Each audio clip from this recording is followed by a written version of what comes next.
لیکن سرکار نے جو اسلوب، جو قانون، جو طریقہ، جو انسانیت ہم کو دی ہے، اس موضوع پہ ہم بہت کم تقریریں کرتے ہیں. اور میں نے آج جو موضوع بتایا ہے اس موضوع کو تمہید کے طور پر آپ کی خدمت میں عرض کرتا ہوں. دیکھ لیں، ایک آدمی علماء کے بیان سن کر عاشق رسول ہو گیا، علماء کے بیان سن کر سرکار غوث پاک و دیگر اولیاء اللہ کا دیوانہ ہو گیا. جب تک ان کی چادر نہیں چومتا اس کے قلب کو اطمینان نہیں ملتا، اتنا دیوانہ ہو گیا. علماء کی صحبتوں میں بیٹھ کر سرکار کا دیوانہ، اولیاء کا دیوانہ، انبیاء کا دیوانہ، اللہ کا پکا بندہ بن گیا. لیکن پیارے دوستو، اس نے نماز بھی شروع کر دی، روزہ بھی شروع کر دیا، حج بھی شروع کیا، زکات بھی شروع کیا، تمام تر نیکی کے اعمال اس کے قریب ہو گئے. اولیاء اللہ اس کے پاس آ گئے، انبیاء اس کے پاس ہے، ان کی محبت اس کے پاس ہے. لیکن دوستو، نماز، روزہ، زکات، حج سب اس کے پاس ہے. برائیوں میں زنا اس سے دور ہے، چوری اس سے دور ہے، شراب اس سے دور ہے، گندگی اس سے دور ہے، برائی اس سے دور ہے. پھر بھی اس کے باوجود ایک مقام ایسا ہے جہاں آ کر اگر وہ اٹک گیا تو یہ ساری نعمتیں بیکار اور رائے گاہ ہو جائے گی. اور وہ مقام والدین کے ساتھ حسن سلوک ہے، والدین کے ساتھ حسن سلوک ہے. اور اسی لیے میں نے آج اپنا موضوع والدین کے ساتھ حسن سلوک یہ موضوع بنایا. آپ بولے تو ابھی 2 منٹ میں چینج بھی کر لیتا ہوں. سننے کو راضی ہیں بھائی؟ میں نے آج کی میری پہلی تقریر، اس لیے میں نے یہ موضوع بنایا. ایک بات اور یاد رکھ لیں، حضور غوث پاک رضی اللہ تعالیٰ عنہ سے پہلے جتنے اولیاء دنیا میں تشریف لائے، حضور غوث پاک سے لے کر آج تک جتنے اولیاء تشریف لائے، ان سارے کروڑوں اربوں خربوں اولیاء میں ایک ولی بھی ماں باپ کو چھوڑ کر یا ماں باپ کی نافرمانی کر کے کوئی ولی نہیں بنا. جتنے اولیاء بنے ہیں سب نے اپنی ماں باپ کی قدموں کے نیچے کی دھول اٹھا کر پیشانی کی زینت بنائی تو اللہ نے ان کو ولی بنا دیا ہے. ہر ولی کا تعلق ماں باپ کی خدمت سے ہے، انبیاء کا تعلق ماں باپ کی خدمت سے ہے. پیارے بھائیوں،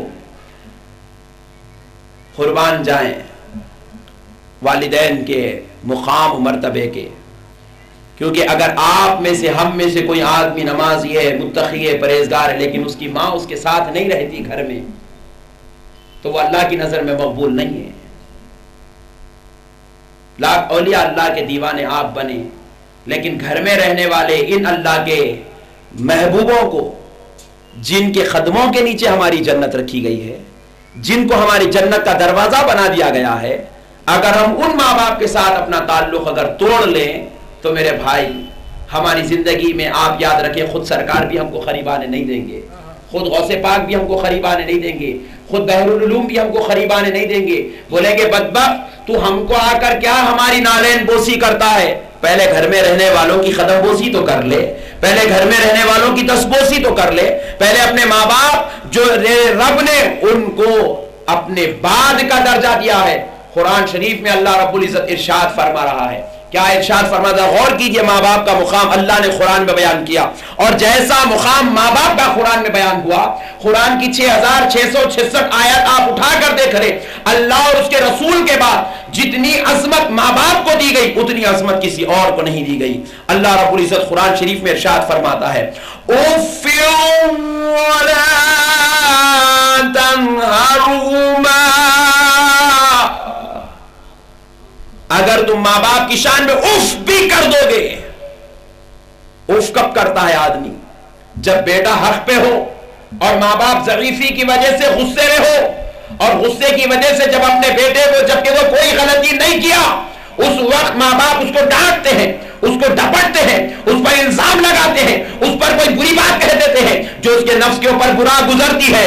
اس وقت بیٹا اپنے حق پر ہونے کے باوجود اپنے حق کی وجہ سے اپنے ماں باپ کو اف کہتا ہے، یا کوئی کلمات کہہ دیتا ہے، یا کوئی باتیں کہہ دیتا ہے، تو رب نے کہا نادان تیری کیا مجال کہ تو حق پہ ہے تو خاموش ہو جا، تیرا رب دیکھ رہا ہے. تیرے حق پہ ہونے کا صلہ تجھ کو تیرا رب دے گا، لیکن تیری تب بھی مجال نہیں کہ تو اپنے ماں باپ کی شان میں گندے الفاظ استعمال کرے، ماں باپ کی شان میں برے الفاظ استعمال کرے، ماں باپ کی شان میں گندی باتیں کرے. تب بھی تیرے رب کی طرف سے تجھ کو اتنی اجازت نہیں. خبردار اگر تو حق پہ ہونے کے باوجود بھی اگر ماں باپ کو اف جیسا کلمہ بھی ادا کر دیا تو ولا تنہرہما، تو نامہ اعمال پلٹ کر دیکھ لے، تیرے نامہ اعمال میں ایک بھی نیکی میں باقی نہیں رکھوں گا. اللہ اللہ، ایک بھی نیکی باقی نہیں رکھوں گا، سارے کے سارے تیری نیکیاں مٹا دی جائیں گی. تیری نماز کا صلہ تجھ کو نہیں دیا جائے گا، تیری عبادات کا صلہ تجھ کو نہیں دیا جائے گا، تیری ریاضت و تقوی کا صلہ تجھ کو نہیں دیا جائے گا اگر تو ماں باپ کا نافرمان ہوگا. اللہ اللہ. اسی لیے تو پیارے نبی صلی اللہ علیہ وسلم کے صحابہ جب یہ آیت سنے تو رو پڑے اور ماں باپ کا اتنا ادب اتنا ادب اتنا ادب کرنے لگے صحابہ. قربان جاؤ، ایک صحابی نبی کریم صلی اللہ علیہ وسلم کے اپنے حجرے شریف میں جہاد سے تھک کر آ کر بیٹھے، تھک کر آئے جہاد سے، اور گھر میں بیٹھے ہوئے ہیں خوب تھکے ہوئے. اندازہ لگانے آدمی جہاد سے تھک کر آیا ہے تو کتنا جو ہے اس کے اوپر تھکن ہوگی. کئی لوگوں کی گردنیں کاٹ کر، کئی لوگوں کا مقابلہ کر کے جسم بھی زخموں سے چھنی آ کر بیٹھے ہیں. اللہ اکبر. پیارے بھائیو، وہ صحابی پیر لامبے کر کے سونا چاہتے ہیں تو خیال آیا سوتے وقت کہ ادھر میری ماں سو رہی ہے، بازو کے کمرے میں میری ماں سو رہی ہے. پیر کو قریب کر لیے، بیٹھ گئے. ادھر پیر کرنا چاہتے تھے، ادھر جنت البقیع شریف تھی. ادھر پیر کرنا چاہتے تھے، روضہ مصطفیٰ صلی اللہ علیہ وسلم یاد آیا. ادھر پیر کرنا چاہتے تھے تو کعبہ معظمہ یاد آیا. رات بھر بیٹھے رہے، بیٹھے بیٹھے رات گزار دی. فجر کا وقت قریب تھا کہ آنکھ لگ گئی بیٹھی ہوئی حالت میں، زخموں سے چور ہے. ادھر نبی مکرم صلی اللہ علیہ وسلم مسجد نبوی میں اذان ہو گئی، حضور تشریف لائے، نماز کا وقت قریب آیا. اللہ کی بارگاہ سے جبرائیل امین کی آمد ہوئی. رب نے کہا مصطفیٰ تھوڑی دیر کھڑے ہو جاؤ، ہمارا ایک محبوب ماں کے ادب میں ساری رات بیٹھ کے گزار دیا ہے، ابھی ابھی اس کو نیند لگی ہے، تھوڑی دیر سونے دو. وہ اٹھتا ہے تو پھر نماز ادا کر لینا. قربان جاؤ پیارے دوستو، یہ مقام ماں کے ادب کرنے والے کا اللہ کی نظر میں ہے. حضور پاک صلی اللہ علیہ وسلم ہم مصلی چھوڑ دیے، مسجد نبوی کی دہلیز پر آ کر کھڑے ہو گئے کہ کون ہے وہ عاشق ماں باپ جو آ جائے تو میں اسے اپنے گلے سے لگا لوں کہ اللہ اس کے لیے نماز روکنے کا حکم دے رہا ہے.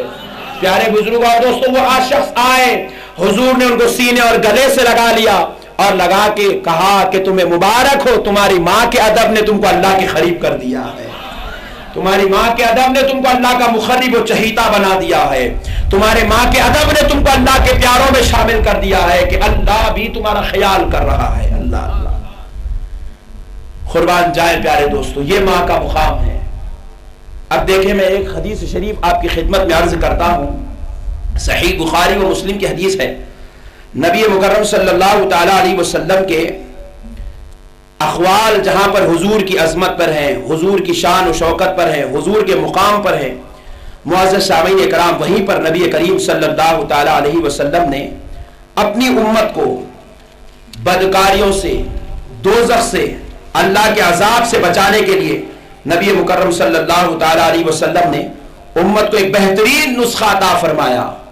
اور نبی کریم صلی اللہ تعالی علیہ وآلہ وسلم ارشاد فرماتے ہیں کہ معزز سامعین، جس نے اپنے ماں باپ کو ستایا گویا کہ اس نے اللہ کو ستایا. اللہ اللہ.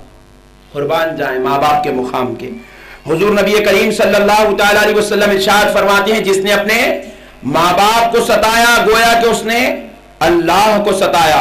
اور حضور ارشاد فرماتے ہیں، جس نے اپنے ماں باپ کو راضی کر لیا گویا کہ اس نے اللہ کو راضی کر لیا.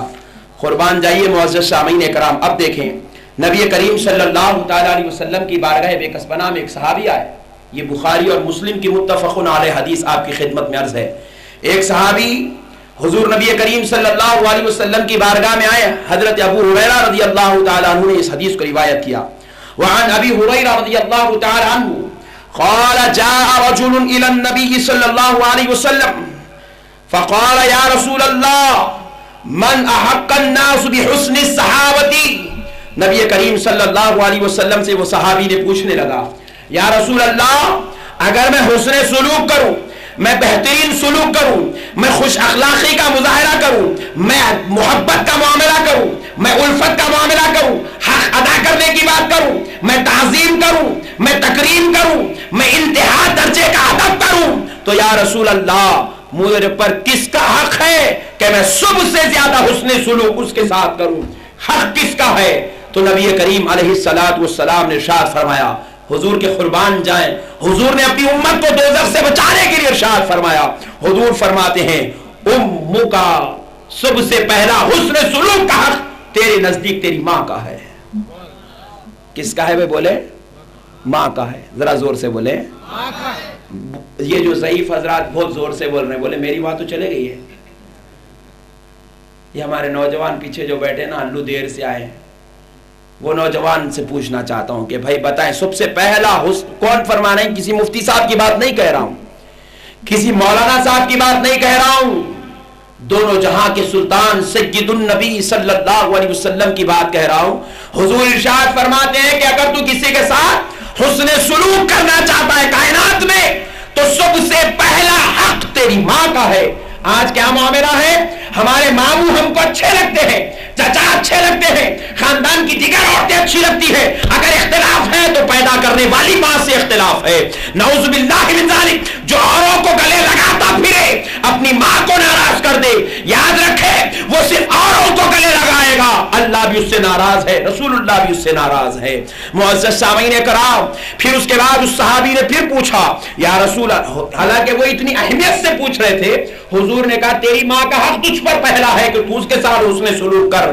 تو پھر اس صحابی نے پوچھا یا رسول اللہ ثم من، اگر میں ماں کے ساتھ اچھا سلوک کر لوں اس کے بعد کس کا حق ہے؟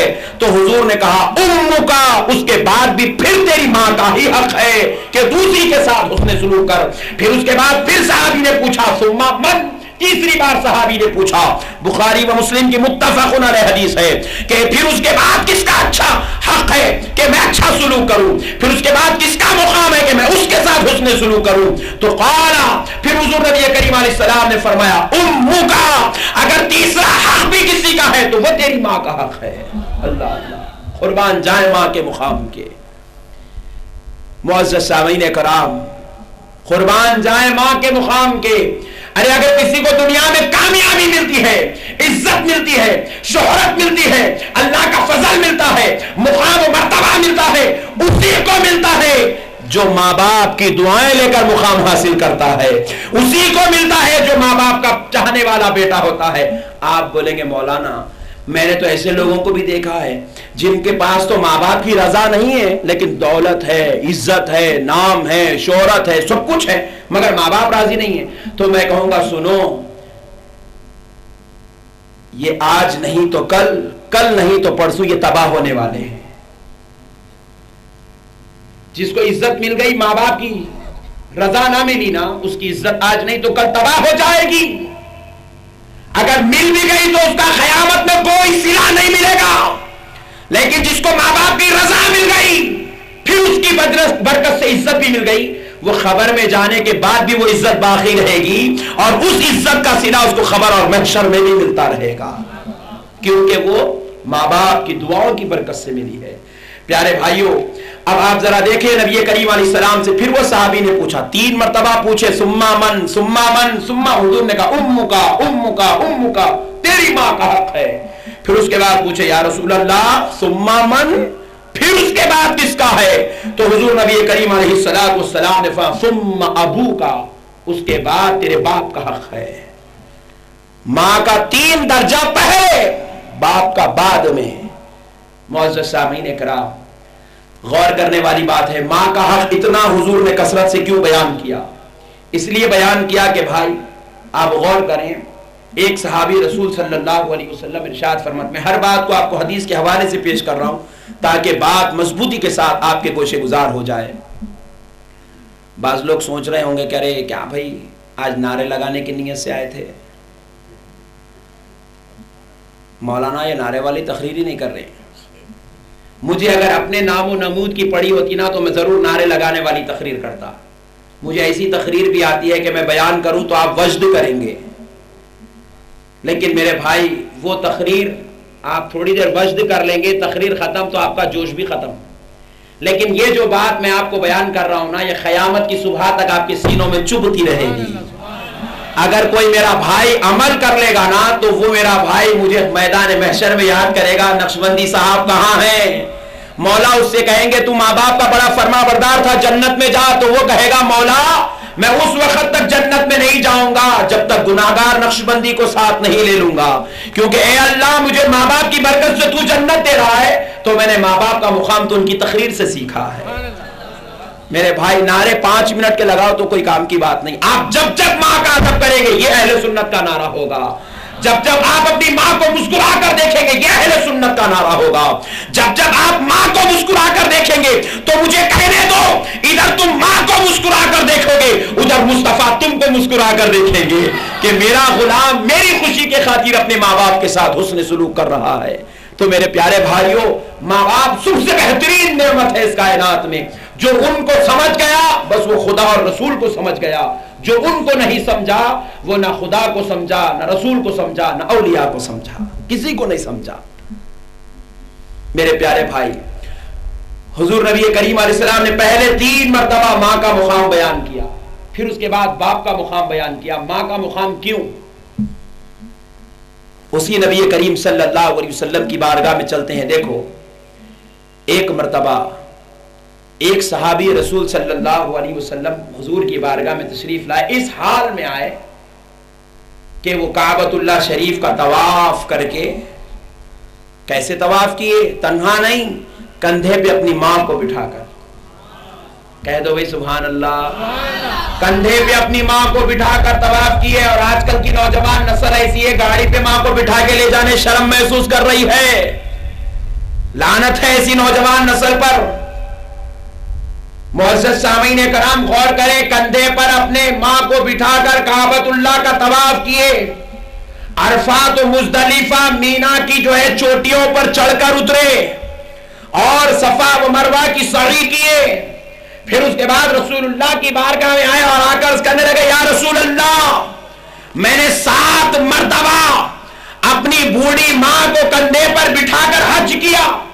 1 مرتبہ نہیں، 7 مرتبہ میں نے اپنی بوڑھی ماں کو اپنے کندھے پر بٹھا کر حج کیا. یا رسول اللہ کیا میں نے اپنی ماں کے بیٹے ہونے کا حق ادا کیا؟ تو مصطفیٰ جوش میں آئے، آ کر فرمائے نادان تو ہے جو یہ بات پوچھتا ہے، تیری ماں سے پوچھ، وہ کبھی ایسا بات نہیں پوچھے گی، وہ کبھی ایسی بات نہیں پوچھے گی. کیا میں نے بیٹے کو دودھ پلا کر حق ادا کر دیا؟ کیا میں نے بیٹے کی غلاظت دھلا کے حق ادا کر دیا؟ ماں دھلاتی جائے گی، دھلاتی جائے گی، کبھی حق ادا کرنے کی بات نہیں کرے گی. نادان تو بیٹا ہے، صرف 7 بار ماں کو کندھے پہ بٹھا کے حج کیا اور کہہ رہا ہے کہ میں نے حق ادا کیا. نادان سن، یہ کائنات کے مصطفیٰ کا فیصلہ ہے کہ تو نے 7 بار کندھے پہ بٹھا کر ماں کو حج کیا کیا. ارے نادان تو نے اس ماں کے دودھ کے 1 قطرے کا بھی حق ادا نہیں کیا، 1 قطرے کا بھی تو نے حق ادا نہیں کیا ہے. ماں کا وہ مقام ہے. اللہ اللہ، وقت پہ وہ خطرہ تیرے منہ میں نہ ہوتا تو تیری زندگی جانوروں سے بھی بدتر ہو جاتی. وقت پہ تیری ماں اگر تجھ کو دودھ نہ دیتی تو محتاج، تو تباہ و تاراج ہو جاتا، تیری زندگی عروج پہ نہ جاتی، تیری زندگی کے اندر جو آج تو خوشیاں دیکھ رہا ہے وہ خوشیاں نصیب نہ ہوتی. اللہ اللہ، یہ رسول اللہ بیان کر رہے ہیں، جس رسول سے ہم محبت کرتے ہیں وہ رسول اپنے غلاموں کو اپنے صحابہ کے ذریعے سے ماں کا مقام بتا رہے ہیں. پیارے دوستو، قربان جائیں، رسول اللہ نے کہا ماں کا مقام ہے کہ اگر حسن سلوک کرو. جتنا حسن سلوک بھائی کے ساتھ، جتنا بیوی کے ساتھ، سب سے زیادہ امپورٹنٹ چیز ہے، دیکھو بھائی یہ یاد رکھو، بیوی کے ساتھ جتنا بیوی کے ساتھ حسن سلوک کرتے ہو نا، اس سے زیادہ حسن سلوک ماں کے ساتھ ہو. میری مائیں، میری بہنیں بھی یہاں بیٹھی ہیں، تھوڑا ان کی طرف بھی ایک بات عرض کر دیتا ہوں. دیکھو ایک بیٹا ہے، اپنی بیوی کو بہترین عالیشان نمبر 1 کوالٹی کی 2000 کی ساڑی دلا دے. یہ بات میں نے کہہ رہا ہوں، دارالفتاء سے یہ فتویٰ جاری ہوا ہے. پھر وہی بیٹا اپنی ماں کو 300 کی ساڑی دلا دے. تو مفتی صاحب کی بارگاہ سے فتویٰ امام اعظم ابو حنیفہ رحمۃ اللہ علیہ کا نکلتا ہے کہ وہ اپنی ماں کا نافرمان بیٹا ہے. ساڑی تو دلایا لیکن اپنی ماں کا اتنا خیال نہ کیا جتنا اپنی بیوی کی خوشی کا خیال کیا. اور ایک بات دیکھو، عورت چاہے کتنی بھی بوڑھی ہو جائے اس کو برابر اچھی ساڑی پہننا ہی طبیعت چاہتی ہے. آپ بولیں گے نہیں میری ماں بوڑھی ہو گئی، انہیں کیا وہ فیشنیبل ساڑی پہنتی؟ کیا فیشنیبل نہیں پہنتی رے میرے باپ، لیکن ایسی 300 کی پھٹی پرانی ساڑی بھی تو نہیں پہنتی ہلکوں کی طرح.